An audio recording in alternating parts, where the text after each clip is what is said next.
The comforting scent of my boyfriend's favorite rosemary chicken masked a betrayal so insidious it threatened to unravel my entire reality. He thought he was meticulously destroying me, but he made one fatal mistake. He left his entire battle plan in my living room. The smell of roasting chicken and rosemary filled our little house, a scent that used to mean comfort, safety, and a quiet evening with Mark. For 5 years, that smell was the backdrop to our life. It was the smell of lazy Sundays, of celebrating small victories, of holding each other after a long day. But for the past 3 months, it had become the scent of a lie. It was the camouflage I used to pretend everything was normal while a knot of ice sat permanently in my stomach.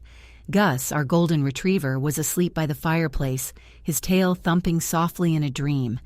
Everything on the surface looked perfect. The white picket fence, the happy dog, the loving girlfriend making her partner's favorite meal, a perfect little picture postcard of a life we supposedly built together. The cracks started small, so small you could convince yourself they weren't there. Mark started working late, which wasn't unusual for his field, but the excuses became vaguer. Just wrapping up a project turned into, work stuff. His phone, which used to lie face up on the counter, was now permanently screened down, and it would buzz with a muted vibration that felt more sinister than any ringtone. When I'd ask who it was, he'd glance at it and say, "Nobody, just a spam email." Before quickly clearing the notification, he started saying I was needy, that I was crowding him. He told me I'd become insecure lately, and he'd frame it as concern. "Are you okay, babe? You seem a little on edge. Maybe you should talk to someone." Each time, a little piece of my reality would crumble. Maybe he was right. Maybe after 5 years, I was getting complacent and paranoid. I started second-guessing my own intuition. I'd see him smile at his phone, and my heart would plummet, but he'd look up, catch my eye, and say, "Just a funny meme from Dave." And I'd force a smile back, hating myself for the suspicion. The worst part was the scent. A faint, sweet perfume that wasn't mine, clinging to his jacket collar when he'd come home late. The first time I mentioned it, he laughed. He actually laughed in my face. Perfume? "Babe, I was in a meeting with Brenda from accounting all afternoon. You know she bathes in that stuff. You're reaching." He said it with such casual confidence that I felt insane. I apologized. I actually apologized for my own sense of smell. The gaslighting was an art form. He was a master painter, and my sanity was his canvas. He'd twist my words, misremember conversations we'd had just hours before, and make me feel like I was the one who was forgetful, emotional, irrational. I started keeping a little journal just to prove to myself that I wasn't making things up. But even with my own handwriting staring back at me, his voice was louder in my head. "You're imagining things. You're being dramatic. Why are you always trying to start a fight?" I was so tired of fighting him, but more than that, I was tired of fighting myself. The truth didn't come from a dramatic confrontation or a private investigator. It came from a shared iPad on a Tuesday afternoon. He'd used it to look up a recipe the night before and had forgotten to log out of his personal email. I only picked it up to check the weather, and there it was, sitting at the top of his inbox. The subject line hit me like a physical blow. "Your booking confirmation, the Starlight Couples Retreat." My hand started shaking so badly I almost dropped the tablet. I clicked on it, my heart hammering against my ribs like a trapped bird. It wasn't a work trip. It was a boutique hotel nestled in the mountains, a place we'd bookmarked together a year ago, dreaming of a weekend away. The booking was for 2 nights, in 2 weeks' time, right over our anniversary. I scrolled down, my vision blurring with tears. The package included a couple's massage, champagne and strawberries upon arrival, and a private candle-lit dinner on a balcony overlooking the valley. Every detail was a perfectly sharpened dagger twisting in my gut. And then I saw the names on the reservation. It was just his name, Mark Reynolds, and next to it, where the second guest's name should have been, it simply said, "Guest." He hadn't even had the decency to put her name on it. Or maybe he just wanted to keep his options open. a cold, terrifying calm washed over me, extinguishing all the frantic anxiety and self-doubt. The fog of his gaslighting evaporated, and for the first time in months, I saw everything with perfect, horrifying clarity. I wasn't crazy. I was right. I didn't cry. I didn't throw the iPad against the wall. I took a screenshot, sent it to my phone, and then carefully, methodically, deleted the email from his inbox and then from his trash. I logged him out and placed the iPad back on the coffee table exactly where it had been. Then I went into the kitchen and started preparing the rosemary chicken. He was going to come home to a perfect house, to his favorite meal, to the woman he had so carefully tried to break. He was going to walk straight into the life he was about to lose, and he wouldn't have a clue. He walked in the door at 7, kissing me on the cheek.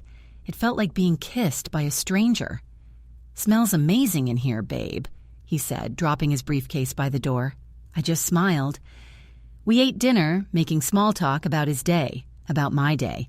He talked about a stressful project. I nodded and asked the right questions. I felt like I was watching a movie of my own life.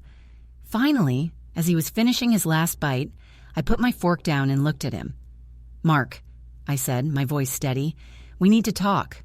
I feel like you've been distant lately. Like there's something you're not telling me." He sighed, that practiced, weary sigh he always used. He put his own fork down and gave me a look dripping with condescending pity. "Babe, not this again.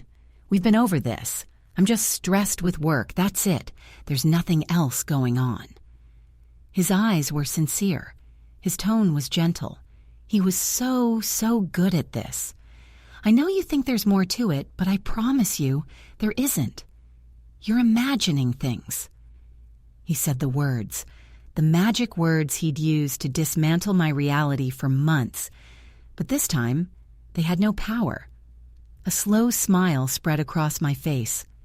I held his gaze, picked up my phone from the table and unlocked it. His brow furrowed in confusion. With my eyes still locked on his, I opened my email, attached the screenshot, and typed his address into the to field. I didn't even bother with a subject line. My thumb hovered over the blue arrow. "Am I?" I whispered, and I pressed send. A quiet swoosh filled the silence. A second later, his phone sitting on the table between us lit up and buzzed. It was a single sharp vibration that sounded like a gunshot in the quiet room. The silence in the room was absolute. It was so thick you could feel it pressing on your eardrums. The only sounds were the quiet hum of the refrigerator and the frantic thumping of my own heart, which felt loud enough for him to hear. Mark's eyes were glued to his phone screen, the pale blue light illuminating a face that was rapidly losing its color. The confident, condescending mask he'd worn for months was gone, shattered into a million pieces. In its place was the face of a cornered, animal-wide eyes, a slack jaw, the flicker of pure, unadulterated panic. He swallowed, a dry, clicking sound in his throat. He looked up from the phone, then back down, then up at me again, as if he couldn't process the two realities at once. "What is this?" he finally stammered, his voice a hoarse whisper. He was trying to sound indignant, but it came out as weak and frightened. I leaned back in my chair, taking a slow sip of water. I felt unnervingly calm, like the eye of a hurricane. The storm of emotion I'd been living in had passed over, and now there was just this quiet, cold clarity. "It looks like a booking confirmation," I said, my voice even, "for a romantic getaway for two." He shoved the phone across the table, as if the object itself was the betrayal. "It's a surprise," he said, the lie clumsy and desperate on his tongue. "It was supposed to be a surprise for us. For our anniversary. You've ruined it." He tried to inject accusation into his tone, to flip the script one last time, but the magic was gone. His gaslighting had run out of gas. "Really?" I raised an eyebrow. "A surprise for us, that's funny, because our anniversary is on the 15th. The booking is for the 17th. Did you forget our anniversary, Mark? Or were you planning on celebrating it a couple of days late?" I let the questions hang in the air. And the name. It says guest. For 5 years, I've been your girlfriend, your partner, the woman you supposedly love. And for our surprise anniversary trip, you book me as guest? I let out a short, sharp laugh. It was a bitter sound. No, I don't think so. The color started to return to his face, but it was a blotchy, angry red. He was shifting from panic to fury. It was his last line of defense. You went through my email, he hissed, pointing a trembling finger at me. You spied on me. What the hell is wrong with you? That is a complete violation of my privacy. There it was, the deflection, the attempt to make me the villain of his story. The old me would have flinched. The old me would have started to question if I'd gone too far, if my methods were wrong. But the old me was gone. He had killed her, slowly, over the past 3 months. My sense of smell told me you were cheating, I said, my voice dropping to a low, icy tone. My intuition told me you were lying. My own memory told me I wasn't crazy. You told me I was imagining it all. So, forgive me if I don't give a damn about your privacy right now, Mark. You forfeited that right when you started sneaking around and trying to convince me I was losing my mind. He stood up so fast his chair scraped loudly against the hardwood floor. Gus lifted his head from the rug, letting out a low, worried whine at the sudden violence of the sound. This is unbelievable, Mark seethed, pacing back and forth. I can't believe you, after everything. You're going to throw 5 years away over one stupid email. One stupid email? I stood up too, my hands flat on the table. The calm was beginning to fray at the edges, but I held on. This isn't about the email, you idiot. This is about every single time you came home late and lied about where you were. It's about every time you whispered on the phone and told me it was your mother. It's about that cheap perfume on your collar and the way you made me feel insane for even mentioning it. It's about you chipping away at my sanity piece by piece so you could have your little affair without any guilt. The email isn't the problem. It's just the proof. He stopped pacing and stared at me, his chest heaving. It meant nothing, he said, his voice cracking with a pathetic mix of anger and desperation. It was a mistake, a flirtation that went too far. I was going to end it. This trip was going to be the last time. I swear. I love you. Hearing him say those 3 words was the final insult.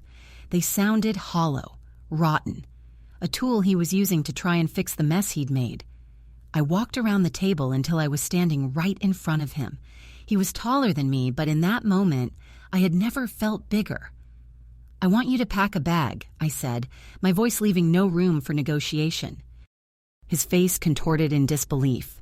What? No, we can fix this. We can talk about this. There is no we anymore, Mark. You blew that up. This is my house. My name is the only one on the mortgage, remember? I bought it 2 years before I even met you. I pointed toward the hallway that led to our bedroom. You have 1 hour to pack a bag with whatever you need for the next few days. Then you're going to leave, and you're going to give me your key. He just stared at me, his mouth opening and closing silently like a fish.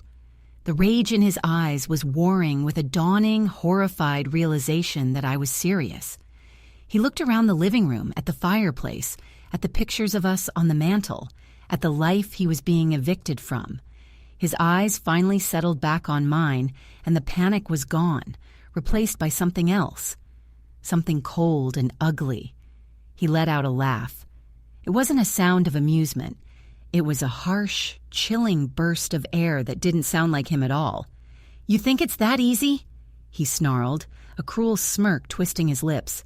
You think you can just throw me out? That smirk was the last straw. It was the final arrogant flourish of a man who still believed he held all the cards. It was the face of someone who saw this not as a heartbreak, but as a negotiation he was about to win. The calculated cruelty in it snapped the last thread of my composure. My cold, controlled anger erupted into a white-hot fury. Get out, I said, my voice dangerously low. Get out of my house. Now. Or what? He challenged, taking a step closer, trying to use his height to intimidate me. It was a tactic that had worked before, making me feel small and unreasonable. Not anymore. What are you gonna do? You think I'm just gonna walk away from 5 years? From everything we've built? What we built? I scoffed, the sound sharp and incredulous. You paid half the utilities, Mark. You bought groceries sometimes. That's not building a life, that's being a roommate. I built this. I painted these walls. I planted that garden. I refinished this damn floor with my own 2 hands while you were working late, which I now know meant you were screwing some 25-year-old intern named Jessica. His face went pale. The smirk vanished. How did you know her name? A bitter, triumphant smile touched my lips. Oh, you thought the email was all I had? You are so predictable. Once I knew I wasn't crazy, it was amazing how quickly the other pieces clicked into place. Your company's social media page is public, Mark, and Jessica from marketing sure does love to post, especially pictures from team-building happy hours on nights you were supposedly stuck in the office. You're not just a cheater, you're a sloppy one. He looked utterly defeated, his shoulders slumping.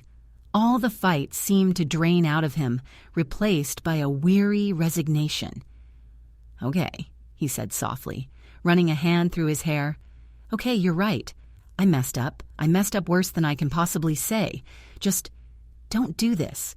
Don't throw me out tonight.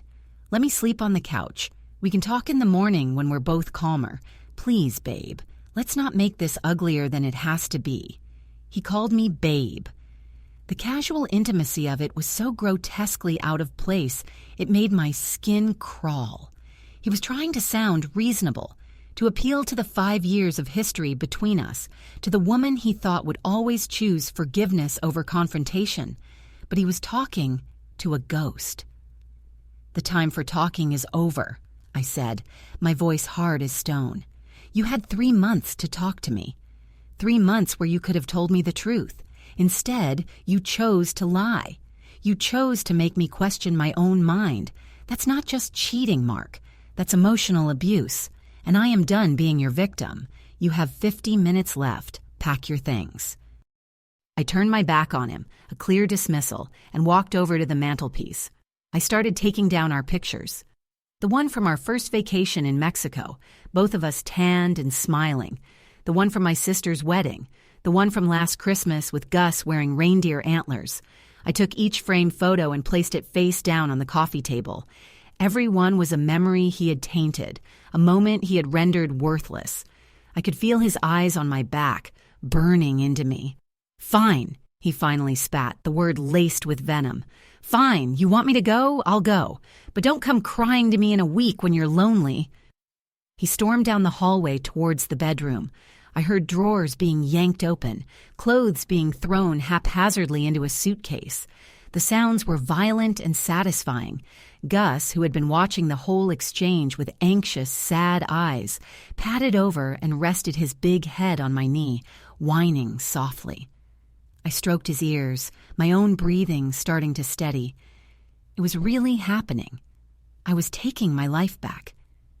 After what felt like an eternity, but was probably only 30 minutes, he emerged from the bedroom, dragging a suitcase behind him. His face was a thunderous mask of resentment.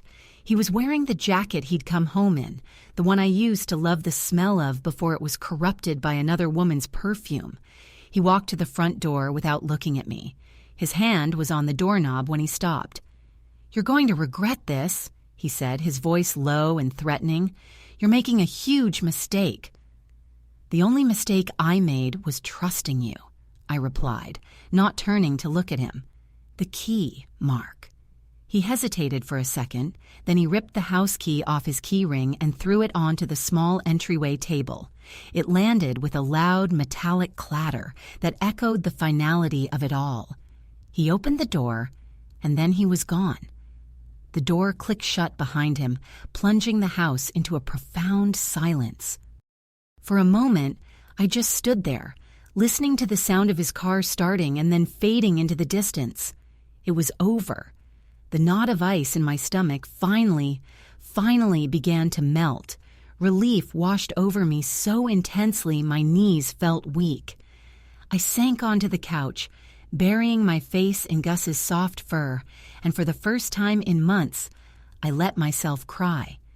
They weren't tears of sadness, but of release. I spent the next hour purging him from the house. I gathered the face-down picture frames and stuffed them in a trash bag. I went into the bathroom and threw out his toothbrush, his cologne, his side of the medicine cabinet. I stripped the bed of the sheets we had shared and threw them in the wash.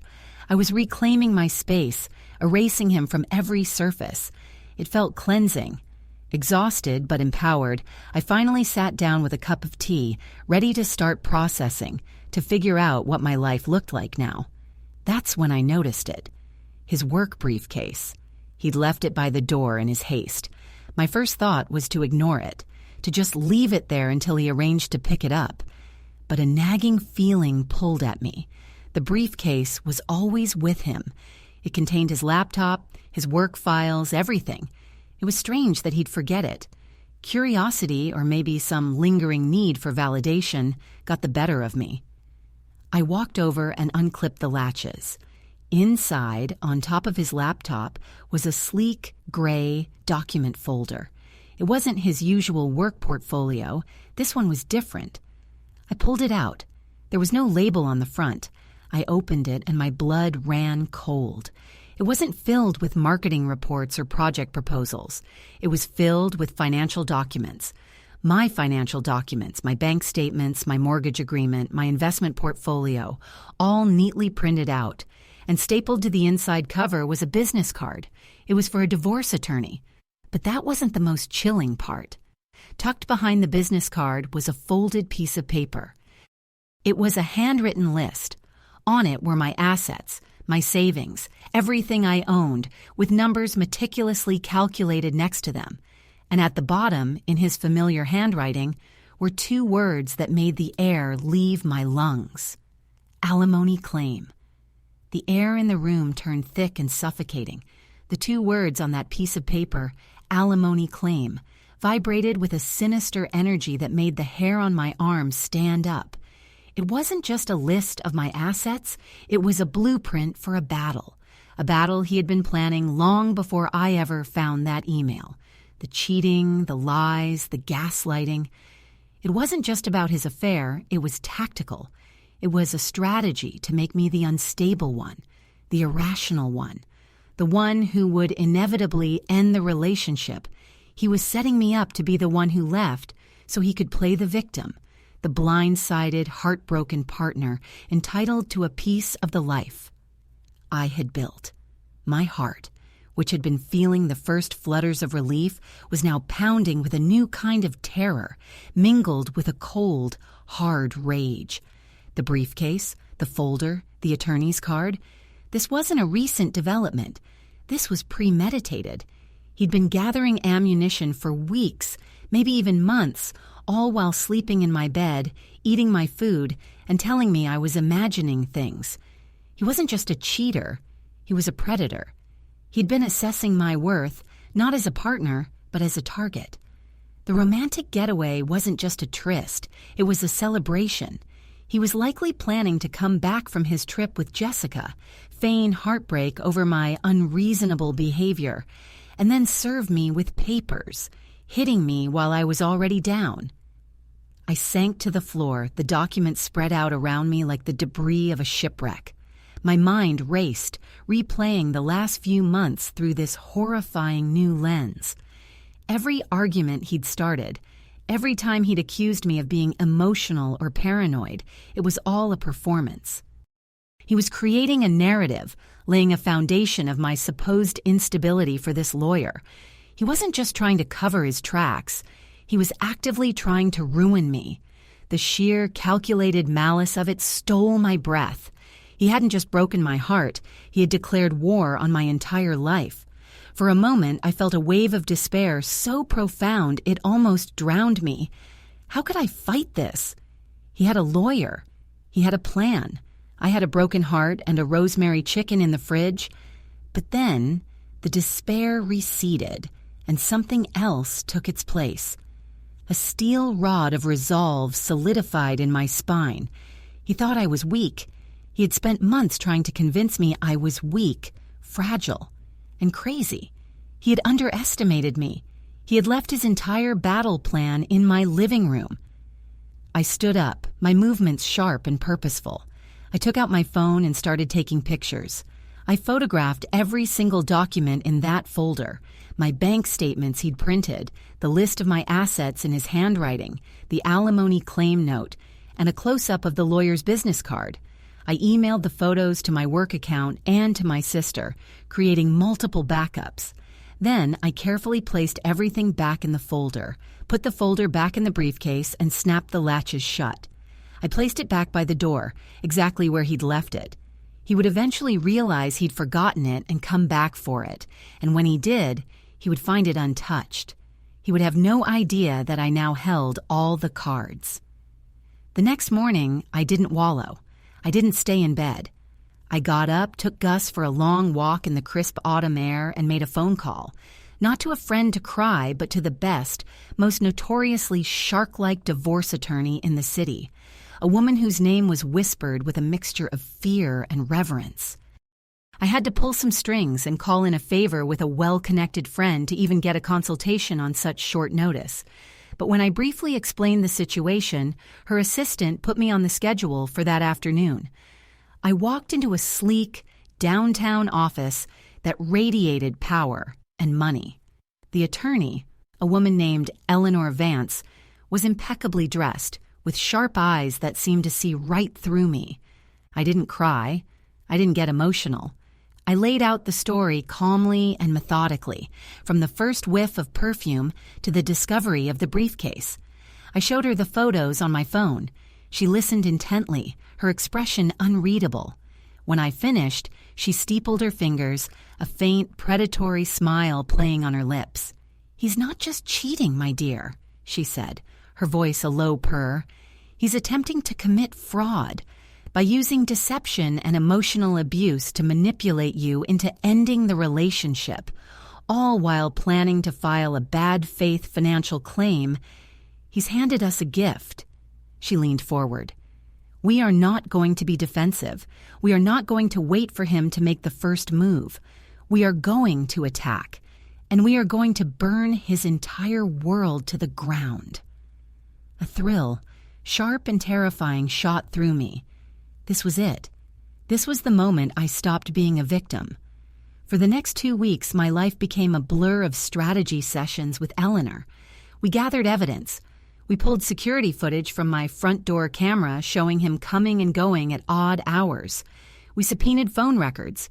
Eleanor even hired a discreet private investigator who, within 48 hours, came back with photos of Mark and Jessica having a very cozy, very public lunch. The case we were building was airtight, a fortress of his own lies. During this time, Mark had been texting me. First, angry tirades. Then, pathetic, pleading messages. Then, long paragraphs reminiscing about our good times. I followed Eleanor's advice and responded to none of them. I let the silence be my answer. I knew he was getting nervous. He was expecting me to crumble, to beg him to come back. My silence was a variable he hadn't planned for. Then, exactly 2 weeks after I'd kicked him out, on the Friday he was supposed to be at the Starlight Couples Retreat, I put the final phase of Eleanor's plan into action. At precisely 9 a.m., a process server walked into his office and served him with divorce papers in front of his entire department. The petition not only cited infidelity, but also included a restraining order application based on emotional abuse and a motion to have him declared a vexatious litigant should he pursue any fraudulent financial claims, referencing evidence to be presented in discovery. I could only imagine the look on his face, but that was just the beginning. Eleanor had discovered something else, something buried deep in the fine print of his employment contract. His company had a strict morality clause, something common in his client-facing industry. A messy public lawsuit involving infidelity and fraud could be grounds for immediate termination. Eleanor's assistant, acting as an anonymous, concerned party, had already forwarded a carefully curated package of information, including those pictures of him and Jessica, directly to the head of his company's HR department and to the CEO. I spent that Friday feeling a grim sense of satisfaction. I had taken back control. I had protected myself. Around 6 p.m., my phone buzzed. It was an unknown number. I almost ignored it, but something told me to answer. I put it on speaker. "Hello?" I said. The voice on the other end was a woman's, choked with tears and shaking with rage. "Is this Amelia?" she asked. "Yes, who is this?" "My name is Brenda," she sobbed. I was Mark's wife." The words hung in the air, electric and impossible. Mark's wife. For a second, my brain refused to process them. It felt like a line from a different movie, a script mix-up. Mark wasn't married. We'd been together for 5 years. We lived together. We had a dog. He couldn't possibly be married. But the raw, unfiltered agony in the woman's voice was undeniably real. Brenda. The name clicked into place. Brenda from accounting, who bathes in perfume. It wasn't a lie. It was a twisted, partial truth. He wasn't meeting with her. He was going home to her. "I'm sorry," I finally managed to say, my own voice a hollow echo. "I think you have the wrong number. Mark and I were together. He isn't married." "Oh, he is," she said, her voice dripping with a venom that was starting to overpower her tears. 12 years. We have a house in the suburbs, 2 kids, and a mortgage. I found out about everything this afternoon. Not about you, not at first. I found out he was fired. Fired for cause. Some morality clause violation. I called his office and they were cagey, but then his idiot best friend Dave called me, drunk and babbling about some lawsuit. He mentioned your name, said Mark was cheating on you with some intern. It took me 3 hours of digging, but I finally found your number." There was a pause, and I could hear her take a ragged breath. He told me he had to travel for work constantly, that the little apartment in the city was a corporate rental for when he worked late. For 5 years, I believed him. The scale of his deception was staggering. It was a masterpiece of compartmentalization and deceit. Our little house, my life, was his curated escape, his weekday hideaway from his real family. The late nights, the vague excuses, the weekend trips he couldn't take me on because he was swamped with a project. It all made a new, horrifying kind of sense. He hadn't just been cheating on me. He had been cheating on everyone. Our entire 5-year relationship had been the affair. "I had no idea," I whispered, sinking onto the couch. Gus, sensing my distress, came and nudged my hand. "I swear to you, I had no idea." "I believe you," she said, her voice softening slightly. "He's a monster, a professional liar. He's been gaslighting me for years, too, making me feel crazy for questioning him. He's not at the Starlight Retreat with his intern, by the way. He's here, at our house, pleading and crying and telling me you're an obsessed stalker who concocted this whole thing to ruin him." A cold fire ignited in my chest. Even now, cornered and exposed, his first instinct was to lie, to paint me as the villain. "Brenda," I said, my voice firming with resolve. "He didn't just cheat. He was planning to sue me for alimony. I have proof. My lawyer has everything. I think maybe our lawyers should talk." And that's exactly what happened. Eleanor Vance, my shark of an attorney, was practically giddy when I told her the news. "This is no longer a divorce," she declared over the phone. "This is a demolition." Brenda's lawyer was a bulldog of a man who had been itching to take Mark down for years over a previous business dispute. The two of them, Eleanor and him, formed an alliance that was nothing short of terrifying. They pooled our evidence, my proof of his planned fraud and emotional abuse, and Brenda's 12 years of financial records that showed a pattern of hidden assets and monetary deception.